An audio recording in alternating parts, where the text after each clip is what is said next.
2 มื้อเลย2กะว่า2มื้อ2มื้อเป๊ะเลยเดี๋ยวบ่มื้อนี้เด้อบ่จิตใช้เลขหายนะไปเชียร์ใจสิเจ้าเนาะ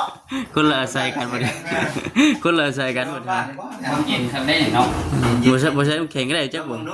เพิ่นเอามา2อย่างเพิ่นให้กินมา2อย่างปะไปบ่ได้มาเลยคือแต่สิข้าวเวียกอยู่กับแม่นป้าเวียกกินก่อนเนาะคนเองเนาะเพิ่นยืนมาให้ก็สิเป็นนั่งบ่ได้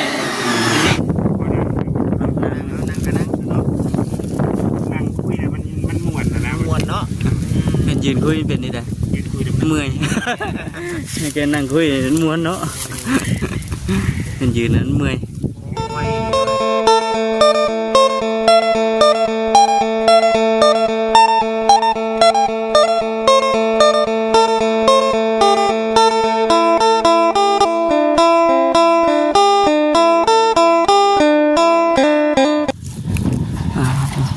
ว่ามือใดพี่น้องเนาะมาบ้านนายอาจเพิ่นเลยเกือบทุกมือนะฝนกะตกกูเทื่อพี่น้องเนาะเอาทักทายสบายดีเด้อพี่น้องเด้อเนาะโอ้พูดจะว่าในมาเห็นเพิ่นสตาร์ทบาทเดียวพี่น้องเนาะหมอเบ็ดใหม่ก่อนหมอไฟใหม่เลยเบิ่งพี่น้องสะดวกสบายไปว่องไวกว่าเก่ากองขี้ดิงเต็มไหนาคนคือสิพ่อได้ละบัด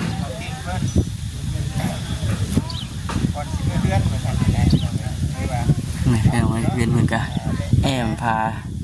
กะไว้แล้วไว้2 มื้อแล้วแม่น2 มื้อดีเรียบร้อย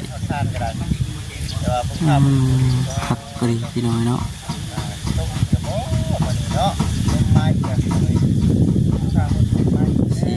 ลายมือสร้างขึ้นมาดูสุดยอดพี่น้องเลยเนาะมาต้องกันกับรถจิตกันในบึงก่อนสิกลับบ้านลูกเถอะเกิดมาอัปเดตมาเยี่ยมมายามเมื่อก่อนพี่น้องเลยเนาะ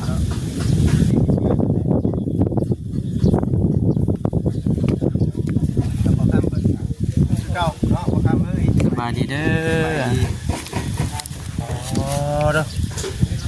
รวดเร็วทันใจเนาะ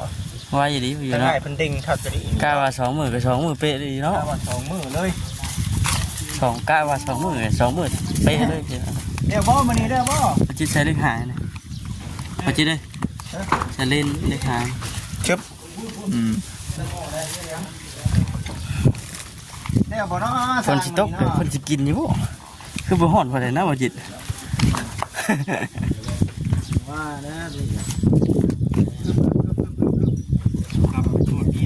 ว้าช่างว่าได้บัดนี่กี่ฮอดจะจ่อยรู้บ่เห็นข้ามไม่กี่ฮอดไปติกี่ฮอดเมียละบาทนี่ป้าเพิ่งด้วยยังนะเนาะป้าห้องกี่ฮอดเอาสร้างเอาเย็นเนาะบางทียังไม่อยากเมื่อหาเมียได้จ้ะเปลี่ยนใจเนาะหาเรื่องกลมก่อนเนาะหาเรื่องความจริงกลมใจก่อนเฮ็ดโอเลยวะ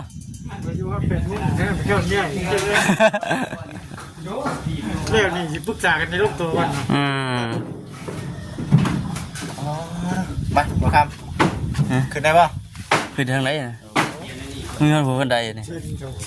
เซียนคือกันมาถือกล้องให้ก่อนมาคนมันจะขึ้นไปนี่มามึงกันไดขึ้นได้เนาะทักไรพี่ถูกมาซอยอ่ะบัดแรกโอ้ได้ยันซอยเบิ่งบ่หรือว่าจังไดนี่เนาะซอยเฮ็ดก็สิให้เฮ็ดน้ำอยู่บ่ได้น้ำเย็นมานี่ก็มีแห้งแล้วสร้างนี่ก็กินได้มันก็สร้างได้นักกล้องมาเพิ่มพอได้ดีเพิ่นโอ้มีผู้ยุกซอยเนาะได้นี่ยังให้ซอยหลายเนี้ยว่าพวกนี้ต้องใส่เกียร์ก่อนนะนี่มันเห็นแล้วโลก2 ลิตรกับมีไฟดีเนาะโอ้มาสิมีไฟโครงข้างขึ้นหน้าบ่แม่นเนาะบ่มีเนาะ น้ำก็ยังเมื่อบ่ทันวายตกแห้งอยู่ยังเบิดโอ้ ดี๋ยวเราเปิดบ้านใส่เจ้าได้ดิคนยามเมื่อสาวว่าคนต้มนี่ยุ่งรถไฟเด้อวะยันรถ ว่าสิขี่น้ำคันเดียว ใส่เจ้าว่าเราใจมาบ่ได้ ไปเชียร์ใส่เจ้าเด้อเนาะ คนละใส่กันบ่ได้คนละใส่กันบ่ได้ น้ำเย็นทำได้เนาะ บ่ใช่น้ำแข็งก็ได้จักบ่ นะ เพิ่นเอามาสองอย่างเพิ่นให้ เนาะ กินมาสองอย่าง ปะไปบ่ได้มาเลยคือแต่สิค่าเวียกอยู่กับแม่นป้าเวียกกินก่อนเพิ่น เนาะ คนเองเนาะ เพิ่นยืนมาให้ก็สิเป็นได้บ่ได้ นี่คือแต่มีเองจวดกันเนาะ เพิ่นมีแห้งแน่เลยทำอีกฮอดมือ ของลงเลยเนาะ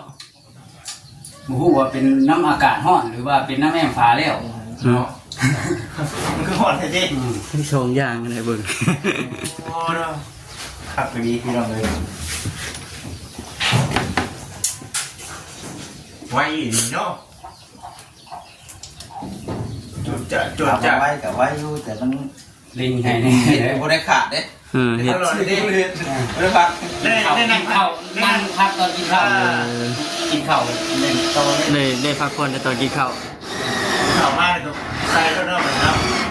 ไม่ได้ว่าหลายอย่างแน่ข้าวจะให้เลี้ยวแน่ข้าวจะให้คนท่านแน่เพราะว่าตูดหน่อยแล้วมันกันคนบ่ได้กัน แต่ละมืดคึมอยู่ช่วงนั้นเนาะ ฝนตัวอะไรคนจริง เพราะเพิ่นได้คนขึ้นมาไว้ใช่ แน่นอยู่แล้วพี่น้องเลยเนาะ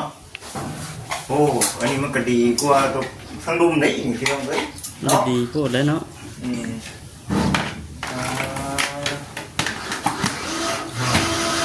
กระทบหน่อยเนาะ คือเดี๋ยวฝนฮอดขวบมันเอาหยาดปกเป๊กลงมาเลย มันมาหน่อยปานไหนมันกลัวเถียงหน้าเฮาคนได้แต่ น้อยจะเครื่องคุกมาซั่นซะเนาะ เครื่องมันงามอีกเนาะเมื่อย ชงเพื่อนเลยแต่ว่า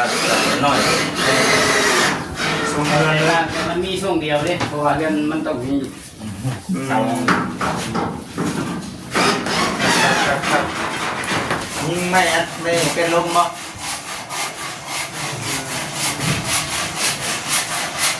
คนนี้นี่สบายเนาะ จุดคนเดียวเนาะ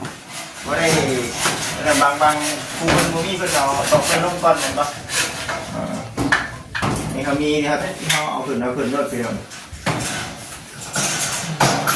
เน้นคักเป็นยังเนาะเบิ่ง ใช้ประตูดีแฮมนี่บ่ใช้ประตูนี่ 54 สวัสดีพ่ออ๋อ คันใดยังบ่ได้ ใส่เลยสิ ข้างในได้ใส่ยี่โบได้ข้างในมื้อนี้ คันใด เอ้ว่าถ้าดีบ่มันสิบ่ได้ถ่าย ตัวปัญหาแล้วยังบ่มีคำตอบเพราะมันหลายอย่างมาเพิ่มเด้ตีเอาเกียร์ก็มาอีกสิได้เทตีเสา ปัญหาสิเดียวหรือบ่นั่นแหละ โอเคตีนเช้านี้ แม่เนาะเคียงมา เชียงใหม่ นุ่มสดีบ่ แต่พอนี้เรื่องแต่เฮาเข้าไปต้องขุดเอานั่นถอดออกของเก่าเลย เข้ามา บ่ให้มันขุดช่วงยามฝน เขาสิได้บ่เลยได้บ่อันนี้ดีบ่ ได้อยู่ แห้งคนได้กด อ๋ออย่าคุณมีวิธีอย่าคุณเป็นช่างเนาะ อุ้ยไม่แห้งไม่หยังแต่ว่าแห้งคน เอาเฮงคนกดเนาะเฮงคนกดแล้วก็จะคอยเช็ดใช้เช็ดไปแบบอยู่ตรงนี้เนาะนี่ก็เป็นโอเค มันสุดพอแล้วกะยัง อันนี้หึงบ่นี่หึงบ่อันนี้อันนี่ก็สวรรค์นี่ ไฟฟ้า ก็ แม่เดินมาน่ะ มันก็อินตามครับน้ำหนักที่หับมันแหละถ้ายิ่งนอนยาวมันก็เปลืองไหม อ๋อ มูลค่ามันวัดแบตตู้ อันนี้เบิดอีกได้โอ้ เนาะ เนาะ สองลูกเอาไว้ใส่เพราะว่าใส่สองสว่านเด้ บริเกอยู่นี่เนาะ บ่ได้ใส่ ครับหนึ่งมาอิงตามน้องน้อยน้องใหญ่เนาะอิงตามเขาใส่งาน ถ้าเรายาวมันก็แม่กันนะใช่ไหม แล้วเขากดถึงมา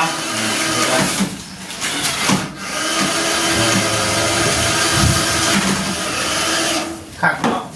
แต่มันไม่ก็ใจอันรับในจริงอันแค่จะมาก็หลายเลย เนาะ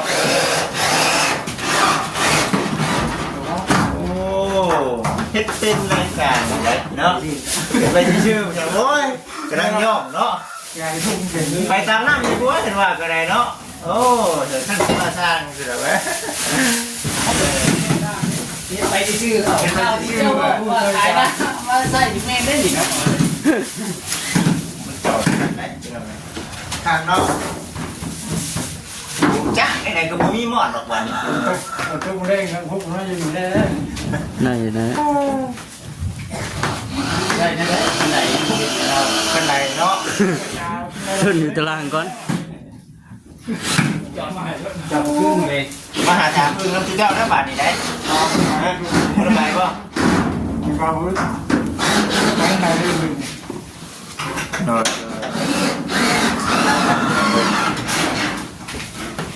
สุดยอดเนาะใช่ใช่คน ไปอ่อน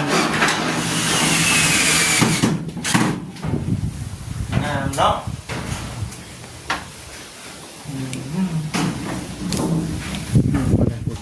ผมได้คำเดียวว่างาม งามบัด งามเบิดบ่เนี่ยลองงานชิได้บ่เนี่ยงามมันเบิดดิวายาวเนาะงามดีดอกพี่น้องเอ้ย งานแทงงานว่าดีเนาะงานปวดงานโพถึงพี่น้องเลย เอ้ยหมัดคอเนาะเอ็ดมือหาสีกาดีไข่ยังระบาด ไม่เอาเนี่ย ตัดสังกะสี ไปเลย ไม่ถึงไว้เลย เนาะไม่เห็นเบา ว่าเราไม่ได้ติ่ง กักวันระบาดเนาะมาไปลงมาได้แบบนี้มาช่วยพี่เจ้าเนี่ยใส่ถุงยาบ้า ปีนเสาค่ะ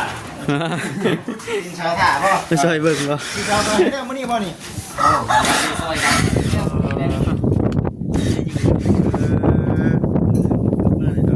โอ้ลมมาแล้วเอ้ยสบายดีเด้อสบายดีเอ้าพลังมาแล้วเนาะ ใช่ พลังมาแล้ว เขายังตัวนี้เขายังตัวนี้กินกี่ดีได้ดึงขวดถือห้าก็จะกลับก่อนเด้อ ครับเดี๋ยวบ่ จะหาไปลองพิงก่อน เนาะว่าสิเมื่อตามคนเพิ่นเรื่อง มาเลยเมนลูกอยู่กลับลูก โอเคเดินทางปลอดภัยโอเค อันนี้ก็จะหน่อยสิเป็นกันเลยเนาะ เมื่อคือกันนะพี่น้องเอ้ยเนาะลมมาแล้ว มือพวกผลหนูไหวมือลุยเล่น อ๋อครับ ถ้าเหลือมึงกิน แค่เนาะครับ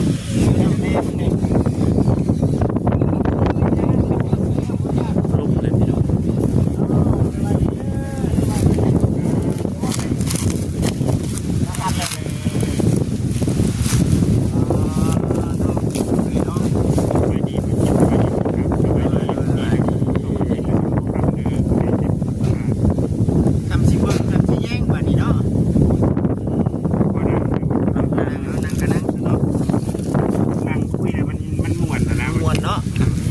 ยืนคุยเป็นนี่ได้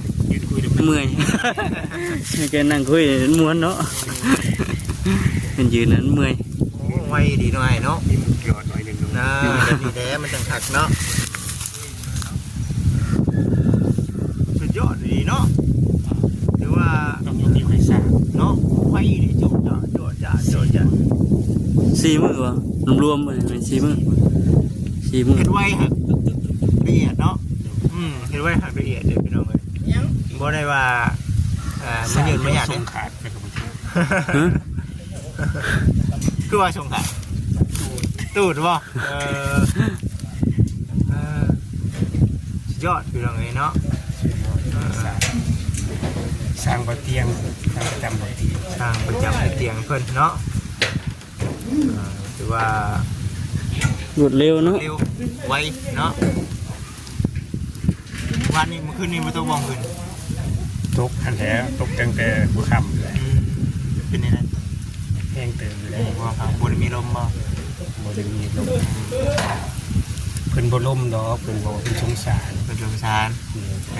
คอยชิตกซื้อเพิ่นว่า ลมนี่บ่พอเอาให้ดอกดิลมนี่ติ คืออยู่ไหนเนาะ เพิ่นสงสารคนที่เป็นยากอยู่เด้อ เพราะว่ามัน โอ้ยคำทั้งลมทั้งฝนนี่โอ้ยอยู่บ่ได้เนาะ อ๋อเด้อเหลื่อมมาได้ทั้งนั้นก็ได้ บ่ได้พี่น้อง จะอันเครื่องปั่นไฟเพิ่นป้าไปใส่วาน ไม่มีนะ ตารางนี่เลยอ่า เวลาเที่ยวมาจอ ก็ได้ออกมาจอแต่ก็บ่ย่านลงมา4ตัว มันเห่าเด้ เฮาอยู่แล้วเนาะ มันยังมาแปลงมันเห่า อ๋อจังว่าโอ้ยเห็นอยู่มื้อเช้านี่เนาะเห็นน้องอันนั้นเพิ่นเมื่อแล้วน้องพัดชัย เมื่อไร มาบ่แม่น มา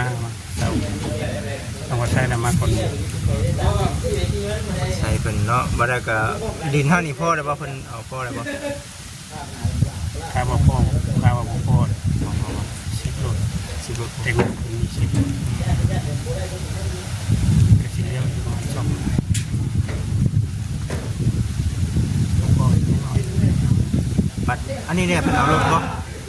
สิเอารถบ่นี่ลง อืม ไอ้อาคนสาย คนสาบ่ เก็บจ้างเก่าเก็บหาคนติดเก่าว่า อืม ถ้าเอาลูกดันกันก็กำลังให้เกี่ยวคนไป คือเก่าอยู่เนาะ ค่าเคี่ยวคือดีกับมือเช่าเลยเป็นรายเดือนเอง สาไปสามาบัดหลายๆเติบเนาะ กันได้ไอ้ใหญ่ทั้งในบ้านเพื่อออกมาเลี้ยงมาด้วย เอาน้ำอีกแน่ติ มาเห็นเลยคนที่สอง อืม ไปเสียพี่น้องเนาะไปหน่อยอันนี้ก็คือว่าได้ลองเบิ่งบาดนี้ก็ได้เนาะฝนตกมากก็สิบ่ใจยันน้ำทุ่งน้ำอ่างปานใดบัดนี้เนาะคันฝนตกบ่แรงนี่เฮ็ดจังได๋นี่ทั้งลมทั้งนั้นนี่ ลมทั้งนี้เขามีคนสลาน เอาอยู่กองตารางก่อนเนาะบ่คือนอนบ่ รับข้างจะบดเกี่ยงกับตัวออกเพื่อที่เราเดินไอ้งานว่า อืม ก็ได้ก็คือสุดแล้วแต่ทางไอ้เตียงเพิ่น โดย ถ้าหากว่าไอ้เตียงเพิ่นว่ามันจำเป็นฟ้าลมฝนตกแห้งเนาะ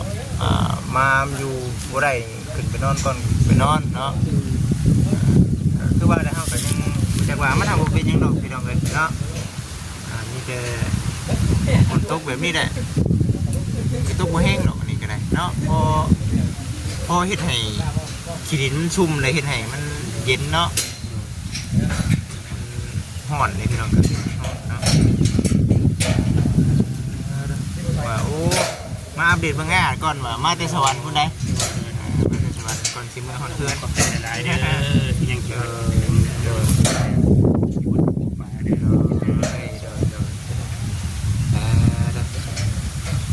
มาหลายคนบ่ หลายอยู่ที่มาเวียงมาคือ เคยเบิ่งคลิปกันอยู่ คันทาน ผ่านเนาะ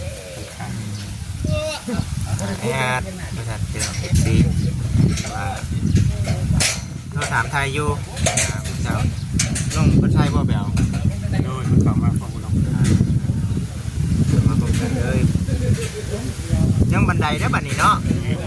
บันได ห้องเสาขึ้นเขียงเศษตีนเสา มันสิเอาเฮ็ดวิธีเลยเนาะ เขาดันขึ้นเนาะ ดันไปได้จริง เขาส่งไปแต่เป็นเทปูน ธรรมดาเนาะคือว่าสร้างเป็นโบกเฮ็ดไปใดก็เฮ็ดตามนั่นเลยไม่มีปัญหาว่าอุ้ยเงินมันตั้งขึ้นแล้วนี่ยกขึ้นบ่ได้เนาะบ่เว้าเนาะมีจัดให้ ง่ายเลยมาเขาก็กระดาษ ไปเนาะ ปกเปกปกเปกปกเปกลงมาเลยเนาะ สับบ่มีอยู่รถ อืมเมื่อพอผลให้เต็กได้บัดนี้ดินมันลุยเลยได้บัดนี้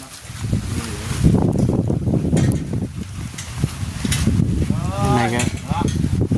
ฟังคนก่อนนะ ปิดพ่อหลังบ่ดูว่าเด็กนะเด็กเนาะหาบนส้นนะบัดนี้ส้นใช้ส้นอยู่ขึ้นคนบ่เดินอยู่ มันยังครูโคลงมาพุ่น เก็บได้บาทเนาะ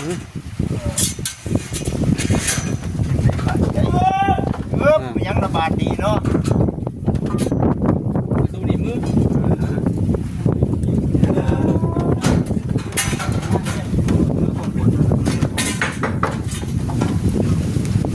โอ้ยอยู่ตรงเองเด้อเนาะตรงเองบ่ได้จริงๆ ไปบ่ ไป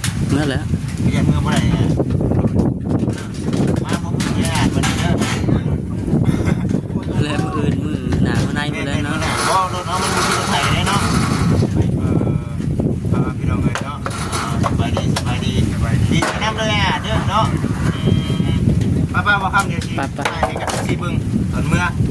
มันนั่นได้พี่น้องเอ้ยไปได้ข่อยเมื่อได้เด้อ ว่าทางเจ้าของกัน กั้นใจดิ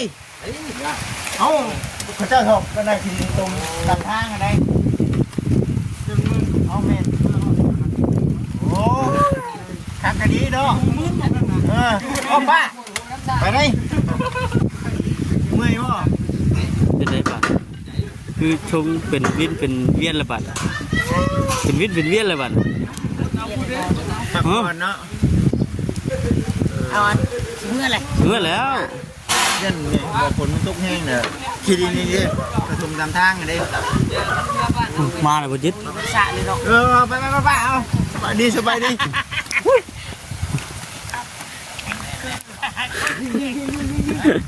สบายดีน้องสบายดีเนี่ยฝนตกเลย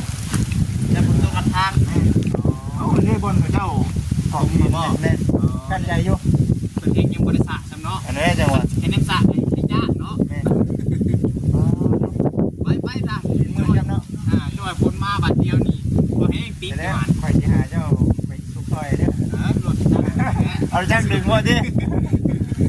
มันจะน้องจอย มาดี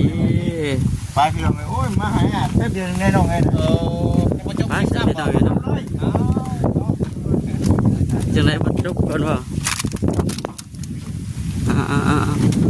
ขึ้นมาไปไปไหนมานะ โอ้ฝนตกเลยพี่น้องเนาะโอเคเด้อพี่น้องเด้อวันนี้สำหรับคลิปแค่จีโจ้คลิปก่อนพี่น้องเลยนะสบายดี